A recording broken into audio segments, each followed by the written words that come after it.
So imagine this.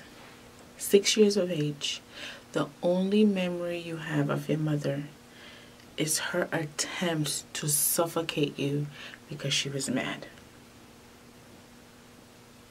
6.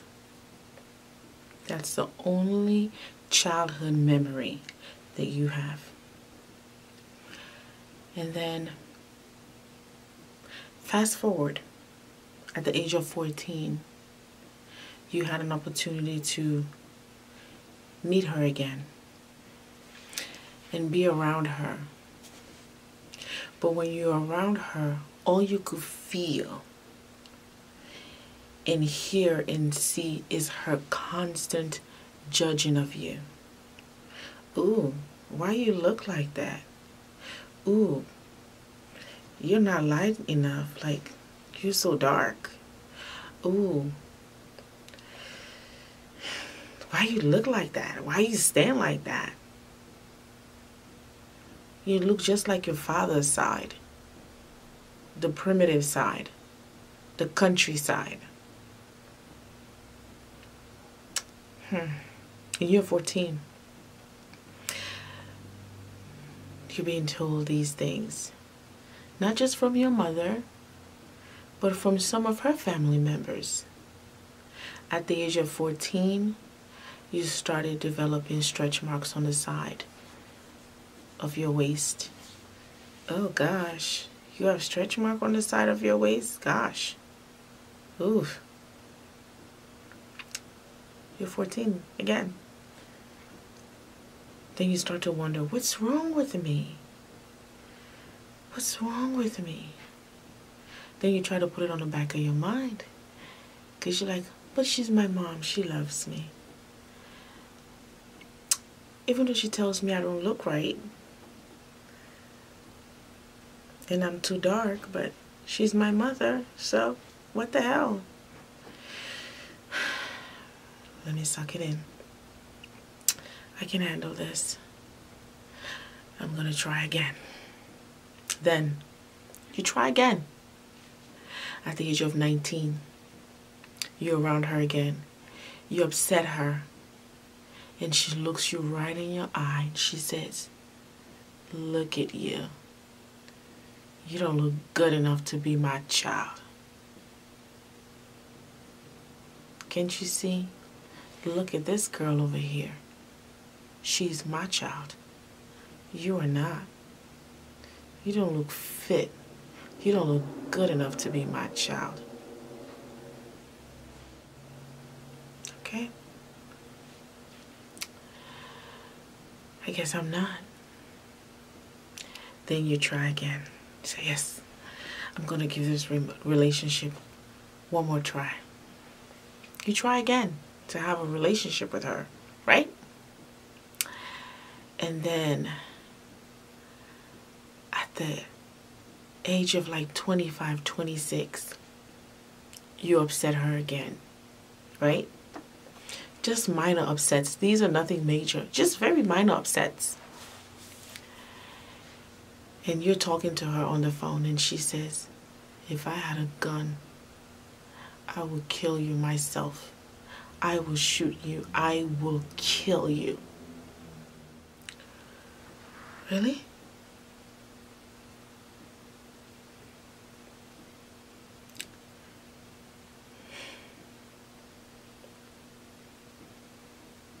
Okay. Then you start to wonder, am I that bad? Am I that awful? What's wrong with me? Why doesn't she like me? Every time I'm around her, she looks at me with disgust. She hates my gut. She hates everything about me. She tells me she can't stand me. She tells me I don't look right. She never compliments me.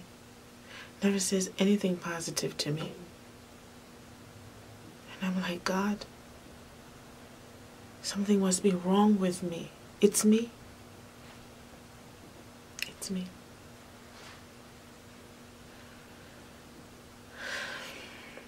Then I go on Instagram and I see all the comments.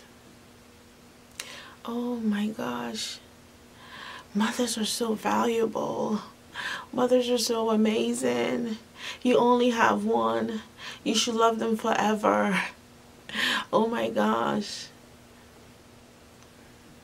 And you're like, wow, why don't I have that relationship with her?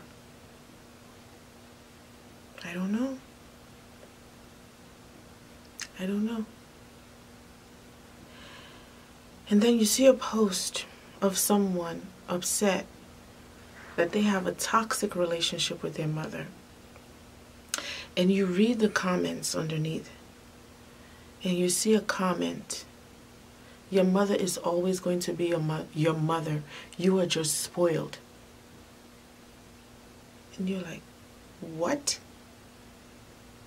Do you know what I've been through? Do you have an idea what I've been through? Do you know what type of mother I have? I have a mother. You have a mommy. There's a difference. A mommy maintains a relationship with their child. They work on building the bond with their child. They're nurturers, supporters, they guide you, they love you, they're there for you unconditionally. So you know how that feels. Guess what you don't know is what a toxic relationship feels like with your own mother. Imagine trying over and over and over and over again to build this bond, to build this relationship with your mother, and it's just not there.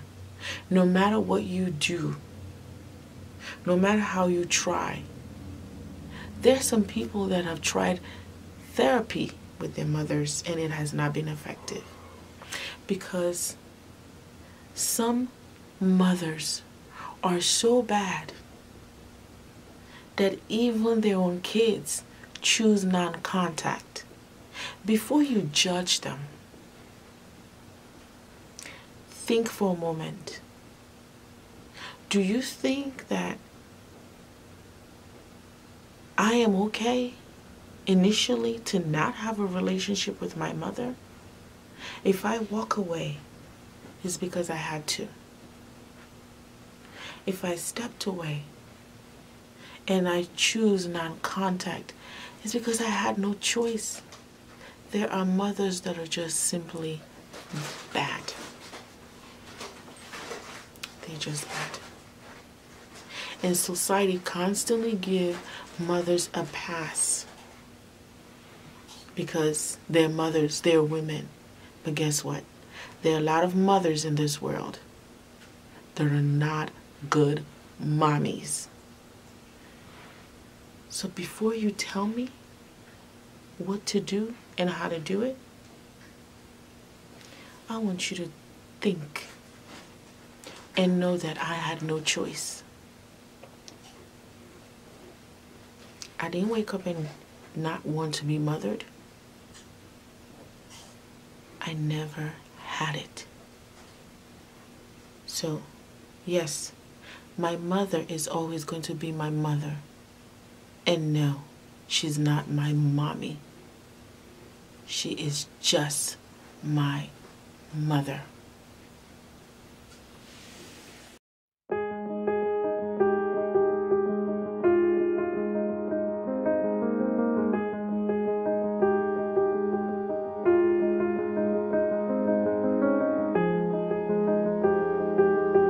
So I'm at work, having a really good day, having laughter, an awesome day with friends, co-workers, and all of a sudden I get this awful feeling.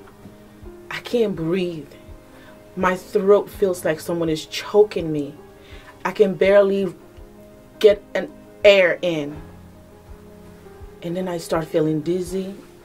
I start feeling like something is happening. And I start calling friends and family like, Do you guys feel like, I feel like something bad is going to happen. I feel like something is wrong. Something is happening. I don't know what it is. Do you know? I can't breathe. I feel nauseous. I feel so sick to my stomach. Do you feel it? Because I can feel it. Am I the only one that's feeling it? Oh my God. Breathe. My chest is palpitating. It's running really high. My heart rate is just beating really, really fast. I'm like, what's happening? What's going on? I don't know.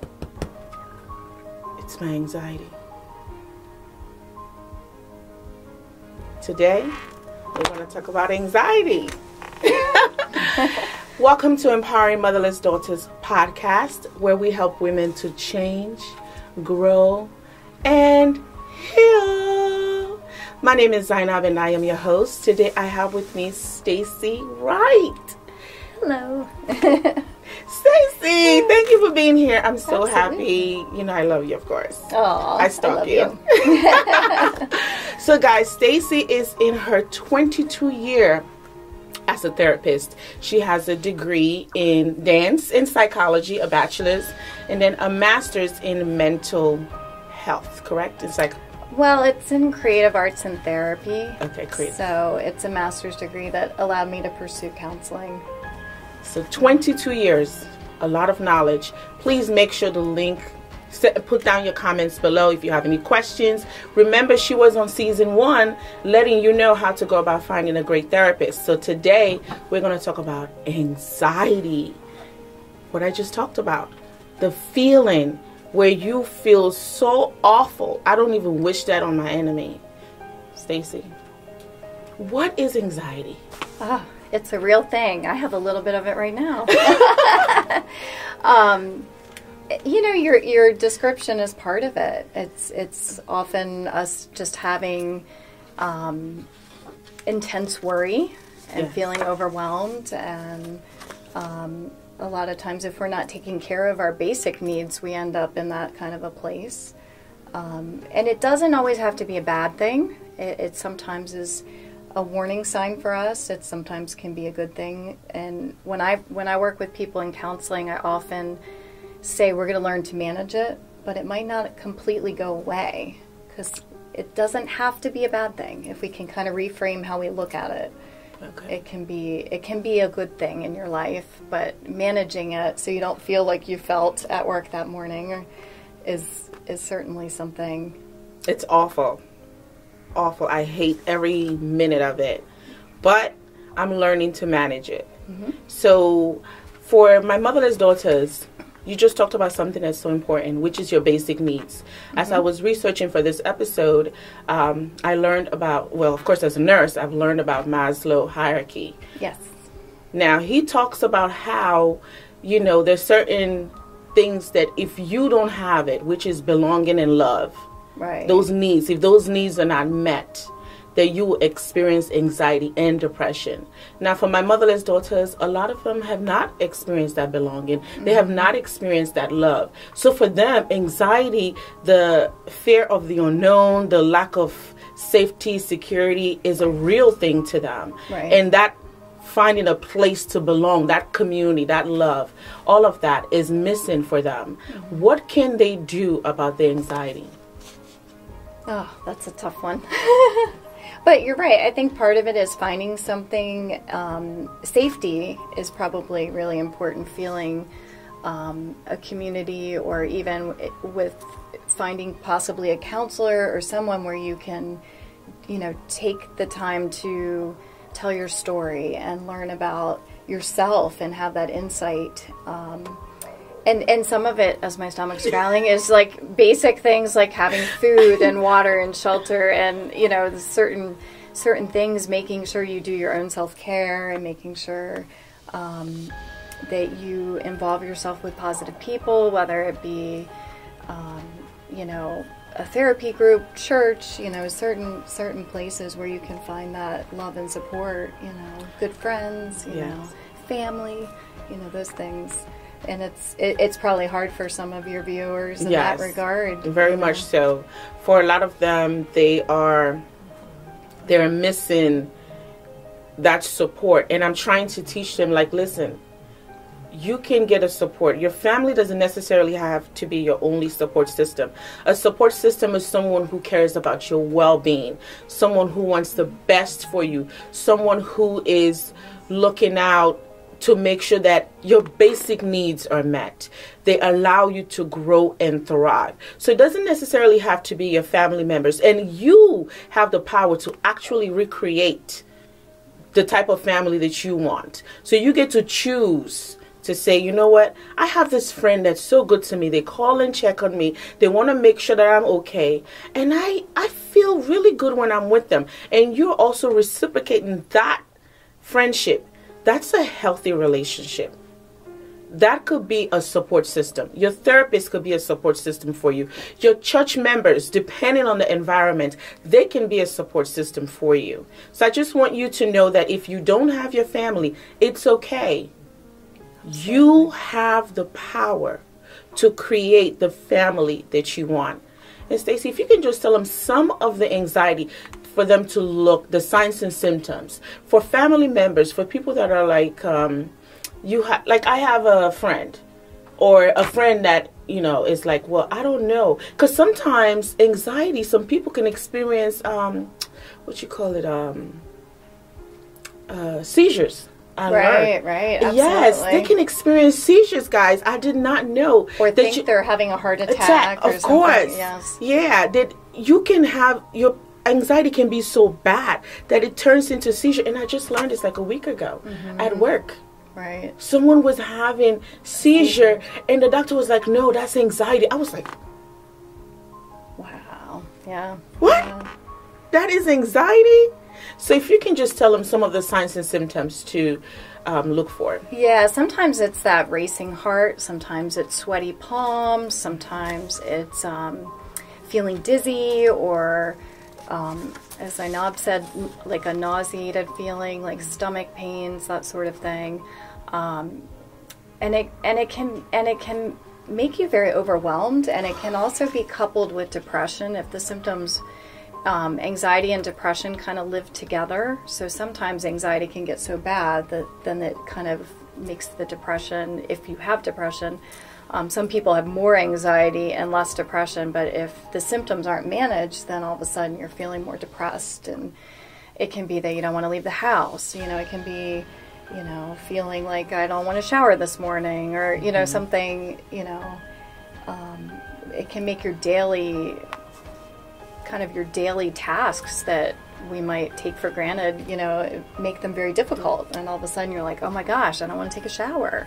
I don't want to, so it can be... A chronic anxiety ends up turning into depression. That is because when you limit your activities, your daily engagements with other people, we as human beings, we need to interact to survive, to thrive. And if you limit that where you are in a home, I read a story. A lady, she was doing fine, just like how I was, where she was at the bank with a friend, and her husband, she's going through a divorce, and then her father passed away like the same week. So she's thinking, I got this, I can handle this, I am good. Great, right? And she was at the bank, and all of a sudden she started experiencing anxiety. She said it came out of nowhere. Her friend helped her because she was so bad, everybody got worried. Of course, another symptom is chest pain. Yes. You feel like you're having a heart attack. Right. So everyone started getting worried around her. They were like, what's going on? She went home. And for 4 years, she did not leave her home. 4 years. It was that bad. It took everything for her to be able to leave the house. A lot of therapy, a lot of family support, and her friends. Can you believe that? She thought she was doing perfectly fine, and out of nowhere, at the bank, she started experiencing the symptoms that literally got her stuck in her home for 4 years. I mean, where do you go from there? Yeah. I was just like, what is happening? What's going on? When I was reading it, I felt bad. And I know that from being in the home for that long, she probably did experience depression. Because there's no way you can be isolated from society and not experience depression. So I was just, okay, so now... So there's probably something underlying too. And that's where counseling comes in, because sometimes the anxiety is a trigger for something that's kind of underneath. Yes. You know, I have a patient right now that I'm working with, and I'm really trying to get her to kind of dig a little deeper, because we're doing a lot of the self-care and the meditation and the other aspects, but you know, she really needs to kind of figure out, is it relationship driven? Is it loss driven? Sometimes with grief or losing somebody you love, that can trigger more anxiety. But it's really, and actually the other symptom that this person has is that she doesn't want to be left alone. Ooh, and that's even, that's the opposite. It's the opposite, yeah. So that's another aspect of, she comes home, she's a senior in high school, she comes home and she doesn't want to, she's waiting till somebody comes home or her boyfriend calls her or something so that she can not have to sit with herself. Some of it is, I think, people having trouble sitting with themselves, you know, and feeling comfortable in their own skin. Oh my gosh. Yeah, so it can manifest in so many different ways. I didn't think about the opposite side of it, that you can either don't want to be around people, or you can want to be around people all the time because that's when you feel safe. And you're not focusing on yourself either. You don't want to hear your own thoughts. Exactly. Oh, that's so scary. Yeah. And sometimes that's when medication needs to be an option, you know, unfortunately. Okay. We're digging deeper. I know. I had to dig deeper. Yes. I had to go within. And it was very painful. I hated it. Because, you know, when you go see a therapist, they ask you questions even when you don't feel like talking. Sometimes you just want to be like, just fix me. That's it. Just fix me. I don't care about all that stuff. So, guys, I learned something called EFT, right? Do you know that? EFT, where you do the tapping of the hand. So my therapist was teaching me that, because my therapist, I really don't like to be, like, if the environment is not safe, I don't want to be touched. So, so when I am, you know, I don't know him, you know, I'm learning this whole therapy thing, whatnot. And so he goes, Zainab, can I touch you? I'm like, no, don't you dare touch me. He's like, well, what I want to do is I want to teach you something, but if you don't want me to touch you, that's fine. So he started doing the tapping, right? So the first time he did it, I was like, that is so weird. Who's going to do that? I'm not doing that. And then we came the next day. And he said, well, 2 days later. And he's like, would you like to try it again? And I was like, no. I said no the first time. He said, okay. So I went, since he asked me a second time, I went home and I researched. You know, you guys know I love to read. So I researched, like, I'm like, okay, well, let's find out what's going on with this EFT he's talking about. He says it's beneficial. So I went and I did a little bit of reading, and I watched like a documentary on it on Netflix, I believe. And then I was like, so I emailed him. I said, oh, I want to try. I was like, I want to try this. Can you, like, can we do it? So I went the next week for my therapy session, and he started doing it, and I followed him. And it's just like the tapping, you know, it's like you start off with saying, even though I was molested or whatever the case may be, even though that happened to me, however, I still love and support me. You can say whatever statement you want. You don't necessarily have to, but there's like I will almost show like a positive affirmation. Yeah, it's a positive affirmation. I still honor me. I still love me. I still respect me. Something in that fashion.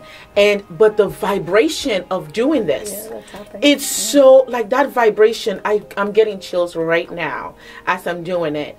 It's so calming. And I do it, like, legit. All the time. You do like the face one? Yes, it's the face one. And then you do like this, and you, oh my gosh, that feels so good. And then there's a vibration right here, and then you do it underneath the eye. I know all the spots. You do it right here. You do it right here. It's an energy. It's called energy healing. you know, EFT, energy something healing. I'm going to put the sheet that I use, I'll put it up so you guys can see what it is. But it has, like, even when I'm at work and I start feeling anxious, I literally go to the bathroom. Now, you guys know I'm authentic. You know, I don't have no room to lie. I'm just going to tell you, I still do it. And I go to the bathroom and I just tap. I tapped this morning before coming.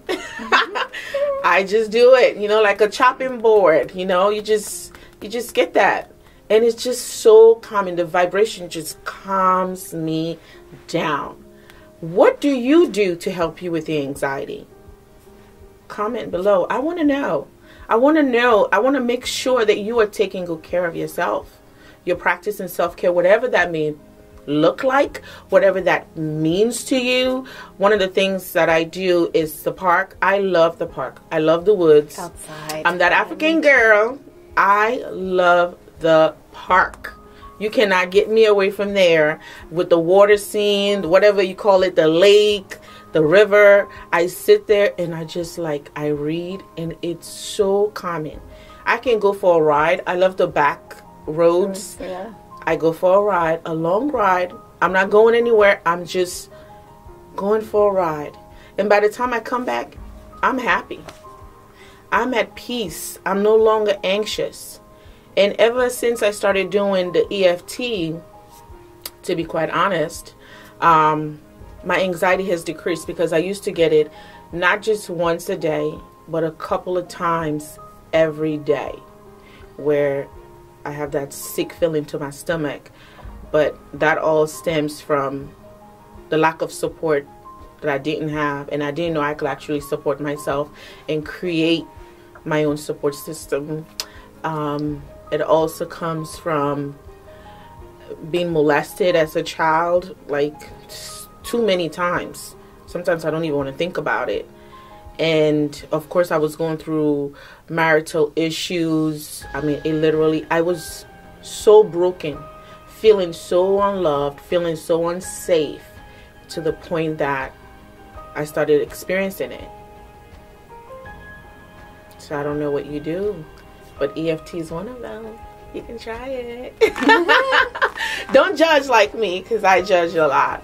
What are some of the things? Open-minded, yeah. I'm trying. Yeah. That was hard. It is hard. Because it looked weird. But it's good now. What are some of the things that my motherless daughters can do? I think nature is a really important one.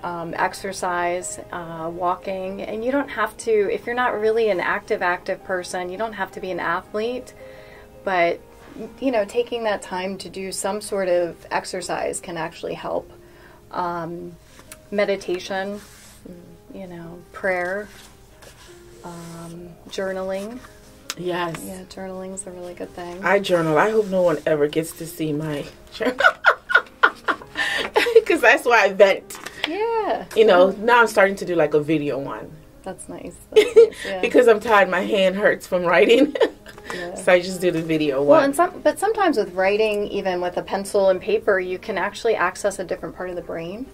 Yeah, so it's different than talking. When we talk, we can access, you know, one part of the brain. But when you write, sometimes I have my patients write because they'll come up with different information. They'll really learn more about themselves. I have a couple people, I'm like, just write it down. Let's see what happens, you know. So that's a really good, you know.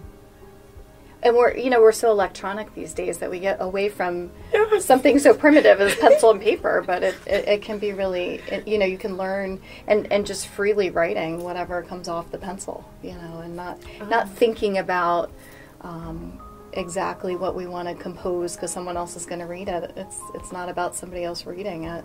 And art's another one, art and dance, anything creative, you know, arts and crafts, people put a lot of, you know, energy into that, and being in the present moment. A lot of times when we're anxious, we're about mindfulness. Yes. That's your thing. Yes, Talk about mindfulness. So mindfulness is really being in the moment, because even coming here today, you know, this is different because we last time we did just an audio and not a visual, and I'm like, oh gosh, is my hair okay? Is my makeup okay? So the anticipation, when we're anxious, we're anticipating an event that hasn't happened yet. So if you're, some of us get anxious for Monday mornings because we've had a couple days off. Start Sunday night. Yeah. But it's really mindfulness is really being in the present moment and really kind of being okay with that and breathing in that moment and being in that moment and enjoying it. And I can remember a good friend of mine in college used to tell me, just be. Because I was always that person that was, okay, what's next? What's next? And there's something really powerful in being in the moment. And, when you're at the park enjoying nature and just really looking at things, we get so busy in our lives that we don't look at things. We don't notice when the trees have lost their leaves, or we don't notice. I mean, I love when it snows and you see that little bit of snow across a branch. Yes. Or even hearing, sounds, hearing birds. There's a bird outside my office window, and I really pay attention to that bird when it's there. I'm like, oh, it's just really being in the moment and loving nature and being present. And sometimes that's really hard. Like my patient that I was talking about, I think she's really struggling with being in the moment, Yeah, so. I mean, that's tough though. Only because being in the moment, you have to be okay with you first and your thoughts. Right. And that can be a dangerous place sometimes. Yes. Or feel very unsafe when we talk about Maslow's hierarchy. Yeah. Like, oh gosh, I don't want to be here. Yeah. Because there was one time, Stacey, oh my gosh, I was afraid to go to sleep. Because when I would go to sleep, I would meet my molesters in my sleep. Oh, nightmares and yeah. It was awful. So because of that, I literally hated going to sleep. And I would like cringe, I would just it was awful. And now that I think about it, it's almost like not wanting to be alone with your thoughts, because when I go to sleep, it's like somehow I'm probably thinking about it, and that's how it all starts. Right. That I end up dreaming about it. Right. So you have to be okay with yourself and your thoughts. Right. For you to be like...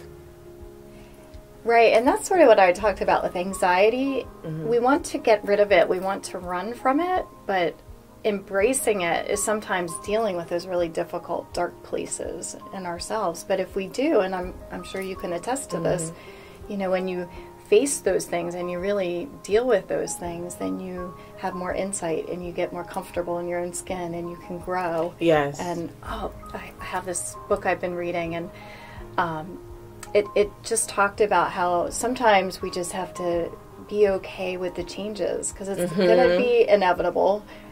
Change is the only constant. And, being okay that we're going to get through it somehow, That's what I tell myself. Yeah. I tell myself now, it's just today. Tomorrow's going to be a better day.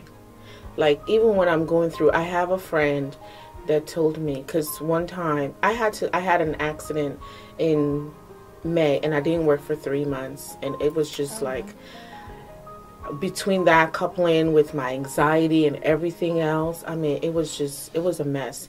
And I literally had a nervous breakdown in July. And my friend said, Z, what are you doing? She was like, nothing is important if it's not a life and death situation. Right. Everything is going to pass. And literally that one statement has stuck with me. So for me now, I'm okay. I'm okay with not having everything, with not, because I'll get anxiety over finances, or being perfect, or being this, or being that. Just little stuff. And I'll get if someone did something to me, I would literally just start going crazy. But I'm like, it's not that bad. Tomorrow is going to be a different day. Tomorrow is going to be a better day. It's not a life and death situation. Nothing is an emergency if it's not a life and death situation. If no one is dying, no one is in the hospital, There's no need for me to be going crazy like how I used to. I don't do that anymore. So I really appreciate you sharing that, because now it's like, it's just like, you know what? I'm going to be okay. And a therapist had told me to start saying to myself, I am safe. So I would say, I am safe. I'm in a safe place. You know, because sometimes I wake up with anxiety. Right. You know, and at night. Like, in the middle of my sleep, 3 a.m. in the morning. Because I'm worried about something. Right. Before I go to bed, so. I feel like we have to trust our journey. You know, sometimes our journey is hard, sometimes it's difficult, but trusting yourself that you're gonna make progress. So faith is I don't know, that's just having faith in yourself, I guess. Having faith in the ability to heal and be okay. I want to list some of the things that you can do. Stacy just talked about a couple, and one of them is self-care, relaxation. Oh, that deep breathing, diaphragm breathing. Yeah, breathing from your abdomen is really like an important thing. And some of us, I work with a lot of children, and the kids, I made the mistake of saying this in a bad way with one kid, and he got really upset. But some people that are more anxious, our breathing's actually wired almost backwards. So when if you have anxiety and you breathe from very shallow, then it can make you hyperventilate. You breathe from up here. Yeah.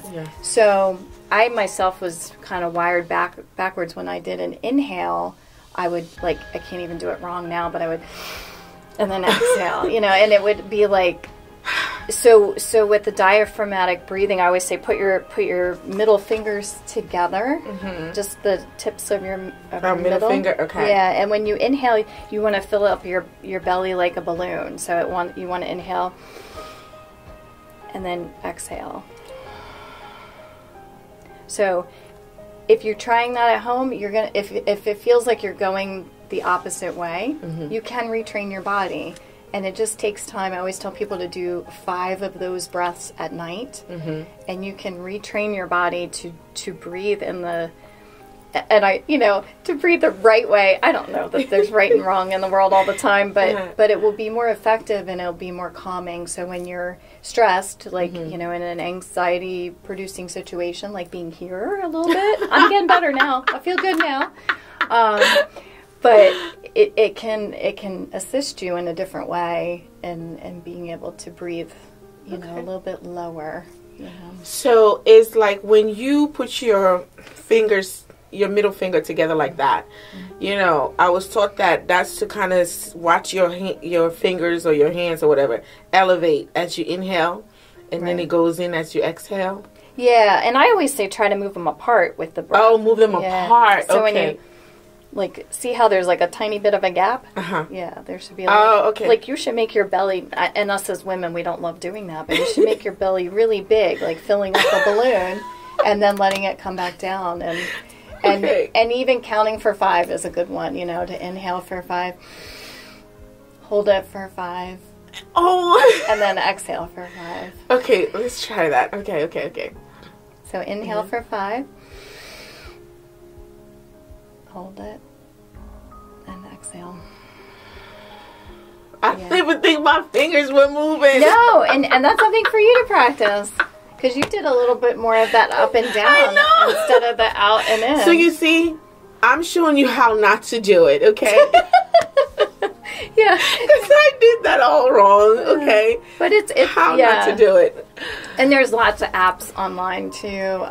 There's meditation apps that are great. I'm not supposed to promote any, but there's several that you don't have to pay for. Don't pay for them. There's some really good ones. Am I allowed to say or no? Probably not. Not yet, but I will put the link below. Yes. Yes, so you're telling I'll put the link below. So there's really great apps that can help you. There's music, music. We didn't even talk about music. Music is an awesome way to calm you down. For me, like piano music or guitar music. Guitar, that's the guy right there. Yes. He loves guitar. He can play for hours. It's so soothing. There's just something so beautiful about music. And, okay. You know, my master's degree was in creative arts and therapy. That's largely because I believe that movement and music and art can heal. You know, it can help. Okay. So. It is true, though. Yeah. It is true, because I love music. I do. I love music. So, but I also love anything that allows me to be creative. Actually decreases my anxiety. When I am doing something that I'm just not like a robot. Right. I'm actually utilizing my brain. I love it. When I get to think, I get to figure things out. Anything that allows me to be creative, I love it. Let me give you some other stuff. So, diet. I learned your diet can affect your anxiety. I cannot drink coffee. I become a crazy woman when I drink coffee. I cannot do it. Because That's it just... the point. Caffeine. Yes, it makes my anxiety like rise to the top. So I don't drink coffee. What are some of the foods? Do you think there are any other foods other than a drink coffee? Well, I mean, now the big study is sugar. You know, sugar can affect having too much sugar. And we're all programmed to want sugar, you know, like more, sugar, give me more. Yeah, I know that one's a concern, but, you know, obviously being mindful, there's that word again, of what we put in our bodies, you know, fruits and vegetables and healthy things, protein, and not too much of the, you know, sugar or carbohydrates, you know. Okay. We all have, I know the holidays are coming and we have to have cookies, but... Cookies and chocolate. It's Christmas time now. Yeah. I can do chocolate and cookies Christmas. And then, what's the other holiday? Valentine's Day. Yeah, there you go. And then Easter. Right. Oh my gosh. It's like almost every month there's something that I have to do chocolate for. I love it. Why not? So, now they did talk about avoiding alcohol and recreational drugs. Mm-hmm. That does affect your anxiety?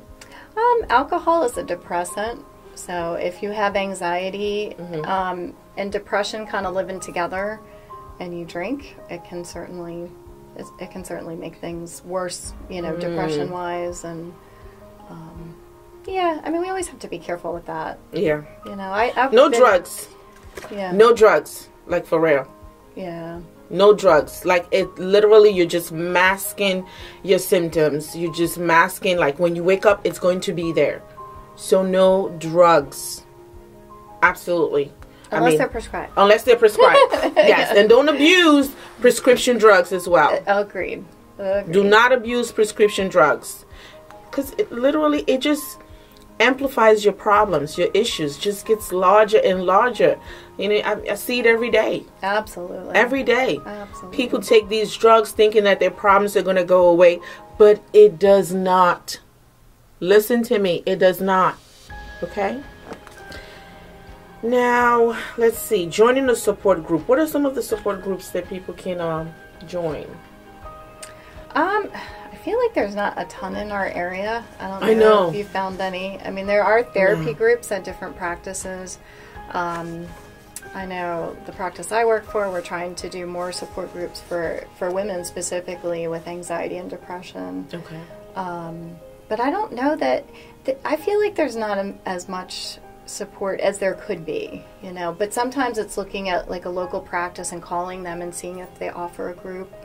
Because having other people to share ideas with or stories with can be really helpful. And then sometimes doing yoga or meditation, like if you find a place, they often do group kind of work that way. Okay. I prefer to meditate individually, but because I will pay attention to someone else's breathing and not my own. But you know, there's certainly, you know, I wish there was more of that, you know, and certainly when you talk about recovery process, you know, there are AA groups, there are different support groups that way. I've been, I'm not trained as a drug and alcohol counselor, but I've been doing a lot of reading about the 12 steps. And even if you're not an alcoholic or addict, I feel like there's merit in the steps. If you read, there's actually a book specific for women too that I'm reading. I can tell you about that one. I can't remember it off the top of my head, but there's a lot of positives in working the steps, even if you're not someone addicted to anything, you know. Maybe you're addicted to chocolate. Yep. I don't know. Diet. I might need a 12-step for my diet with the chocolate situation. So, but guys, what she's saying is, like, you can contact, you know, I tell a lot of my patients, like, listen, you can contact, like, your doctor's office if you're dealing with some issues and say, I'm in need of a support group. Do you know of any? You can ask your church. You can go to the state, like the state office, and ask about support groups. Actually, anyone can start a support group. I found out with the state. You just have to, like, register it through the state, you know, the Social Security office building, the one that they have in Middletown here. But you can, you know, go there and ask about support group. I did. I called because I wanted to start a support group for motherless daughters, and they told me how to go about it. I haven't had the chance to do it, but they will offer you a space for you to meet, because it's like a community activity. They consider it something like that. That's what the lady told me. So if you are in need of a support group, maybe you haven't found one, start your own. That is an option. Absolutely. You can start your own, and you can ask your church too to see, you know, just ask around. You are not alone. At first I thought I was the only individual in the world that had mommy issues, but it turns out I'm not. There's so many other women. So please seek help. That is the most important thing. Don't do this alone. Even sometimes checking with your insurance company. Oh yeah. Sometimes they have lists of groups too. Really? Look at that. We've learned something else today, guys. We're just learning here. So Stacy, what is your one word for my motherless daughters? One word? Yes. What is your one word of encouragement to them? The and first why? one that came to my mind is faith. I don't know why that came to my mind, but it did. I feel like we have to trust our journey. You know, sometimes our journey is hard, sometimes it's difficult, but trusting yourself that you're gonna make progress. So faith is I don't know, that's just having faith in yourself, I guess. Having faith in the ability to heal and be okay, you know? I love that. Yeah. Thank you. So now, one more question. Yes. Why should they listen or watch Empowering Motherless Daughters podcast? Because of you. You're amazing. Because you've done it. This person has done a lot of work on herself, so she knows. She knows what it's about, and you're such a support to other people. Thank you. Absolutely. Did you hear that? Did you hear that? I'm just kidding. Oh, what you do is so important. I know. I get so many letters and emails, and I am here for you. I hope you know that. I have been through this journey. I'm not going to cry, but I have been through this journey. It has been a very painful one. But on the other side of this journey, I have been able to find myself. I have so much love and respect for myself, but I'm also very patient with myself. I'm very patient with the journey, with the process. Because at one point, I have done a lot of things to myself. I have done a lot of things to myself to cope with my pain. And you guys know all of this. You know everything I've done from season 1, and I'm still on the journey. I hope I never get off this journey, truth be told, because I'm learning, I'm growing every day. Every day I learn something so valuable to me. So from me to you, I wish you healing with this anxiety. I know it's a lot. Trust me, I know that feeling. I hate that feeling. It's awful. But I have learned to sit still. The moment I start experiencing anxiety, the moment I feel it, I sit down and I'm like, okay, why am I feeling this way? There's something that my body is asking me to do. There's a need. I need to address. I sit still and I breathe and I breathe. And then from there, I'm able to start having clarity, my deep breathing, even though I haven't been doing it quite right. I just learned today. But I just embrace the good, the bad, the ugly, and I learn from it, and I'm just like, tomorrow will be better. And I work. I am an active participant in my own healing. I don't wait for someone to come from the sky to help me heal. Honey, I go out and I seek healing myself. I work on me every day. I don't wait for someone to save me. Because no one, I promise you, no one can save you if you are not an active participant into your own healing. It really starts with you. It really starts with the individual. Work on you. Yep. Until next time, be so good to yourself. Be so kind. Be so loving. And be so gentle. Because you deserve it. Same thing. Yes, definitely. Thank you for having me. You're welcome, Stacy. Oh my gosh, you know I love you. Oh, I love you. I'm always talking to her, guys. Forever. This was great. Yes. Thank you.